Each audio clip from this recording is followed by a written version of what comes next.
नाजरीन, किताब रंग प्रोग्राम में आपका इस्तकबाल है। आज हम जिस किताब पर गुफ्तगू करना चाहते हैं, मैं पहले साहिब किताब को मुबारकबाद पेश करता हूँ और यकीनन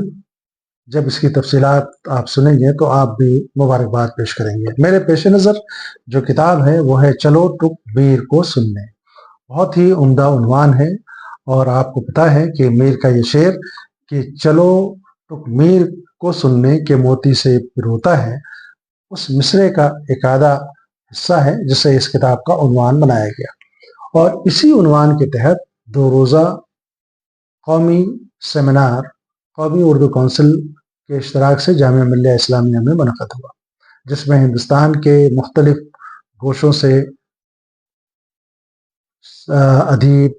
और नक़ाद शामिल हुए। डॉक्टर शम्स इकबाल ने इस किताब की तश्कील व तरतीब पेश की है और ये पहला ऐसा मजमू मेरे सामने है मज़ामीन का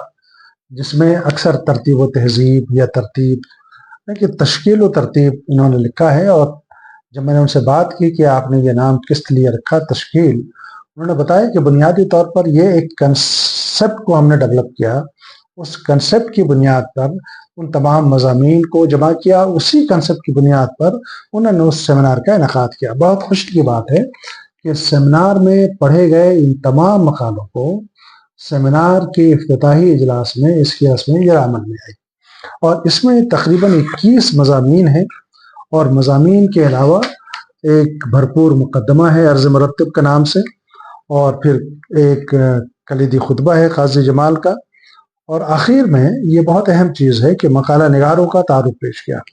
और ये आम तौर पर किताबों में नहीं होता, लोग नाम से पढ़ लेते हैं कि फ़लाँ का ये मज़मून है, लेकिन मज़मून निगार के हवाले से मालूमात नहीं होती। तो ये बहुत उम्दा है कि इस किताब में उन्होंने मकाला निगारों का मुख्तसर तारुफ पेश किया है। यकीनन इस एतबार से देखें तो ये तश्कील व तरतीब जो डॉक्टर शम्स इकबाल की है, जो कौमी उर्दू कौंसिल के डायरेक्टर हैं, उनका ये उनकी ये पहली काविश है कि ये मंजर आम पर आई है। अच्छा, अब उन्होंने मुकदमे में बहुत अहम बात की है, कई बातें अहम कही हैं, लेकिन एक अहम बात जो मैं चाहता हूँ कि हमारे नाज़रीन इसको सुने, वो ये लिखते हैं कि जहाँ तक उर्दू ज़बान की अदबी और शेरी रवायत का ताल्लुक़ है तो हम देखते हैं कि अमीर खुसरो से लेकर आज तक उर्दू शेर व अदब की दुनिया निहायत बुलंद पाया शायरों और अदीबों से आबाद रही है बिलाशुबा। आगे लिखते हैं, उर्दू की अदबी रवायात को मराज कमाल तक पहुँचाने में 18वीं और 19वीं सदी के क्लासिकी शोरा का बहुत बड़ा हिस्सा रहा है, इसमें कोई शुबा नहीं। और इसी हकीकत को उन्होंने पेश किया है और मेरा ख्याल है इसी अहमियत के पेश नज़र उन्होंने इस सेमिनार का इनेकाद भी किया और ये किताब भी क़ारीन के सामने पेश किया। आगे लिखते हैं शम्स इकबाल कि इनमें आला पाए के काबिल ज़िक्र शोरा में कई नाम ऐसे हैं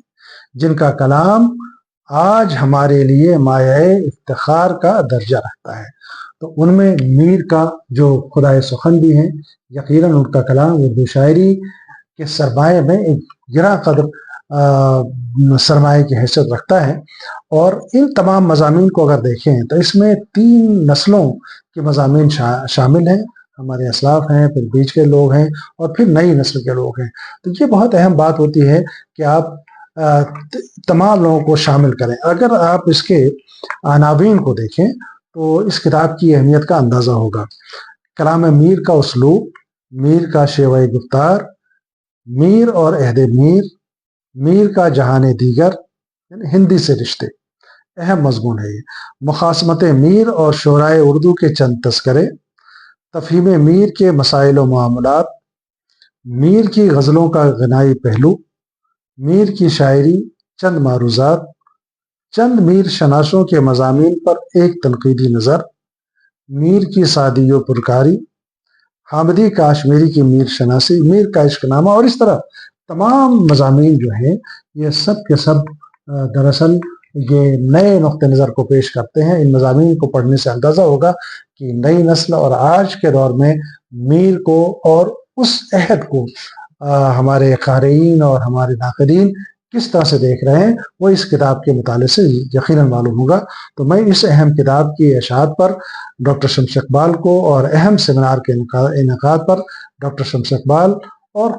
قومی اردو کونسل برائے فروغ اردو زبان کو مبارکباد پیش کرتا ہوں۔